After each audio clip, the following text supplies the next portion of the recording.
আজকে আমরা কোরিয়ান ভাষার যে গ্রামারটা শিখবো সেটা হচ্ছে নেও। এ হচ্ছে নেও।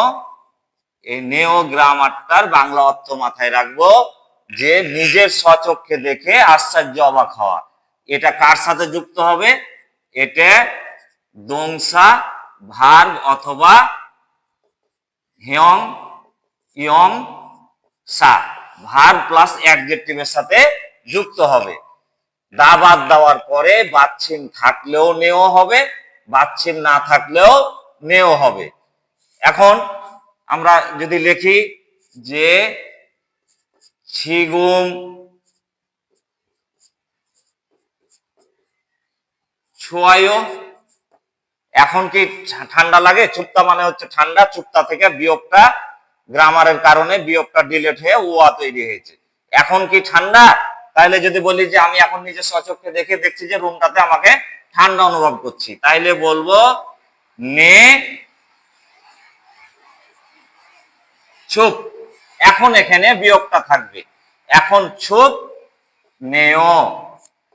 তাহলে এখন ঠান্ডা কি আমি নিজে অনুভব করে বলছি, হ্যাঁ এখন আমাকে ঠান্ডা লাগছে। এখন যদি বলি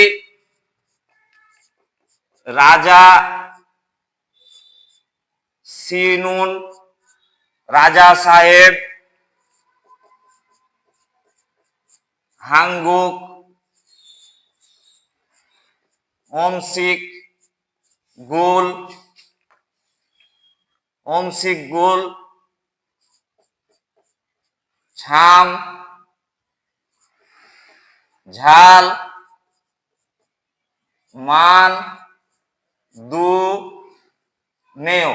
এই মানদুল দেওয়ার থেকে রিওলটা ডিলিট হয়ে গেছে, কারণ এই রিওলের থাকলে পরে এই নিও গ্রামারটা আসলে রিওলটা ডিলিট হয়ে যায়। তাহলে কি দেখছি? রাজা সিনুন, রাজা সাহেব কোরিয়ান খাবারটা সত্যি ভালো বানাতে পারে। তাহলে আমি নিজের চোখে দেখেই আশ্চর্য অবাক হলাম। তাহলে আমরা গ্রামারটা শিখে ফেলাম। তাহলে আমার ভিডিওটা কেমন লাগলো? যদি ভালো লাগে তাহলে লাইক কমেন্ট শেয়ার করবেন। ধন্যবাদ।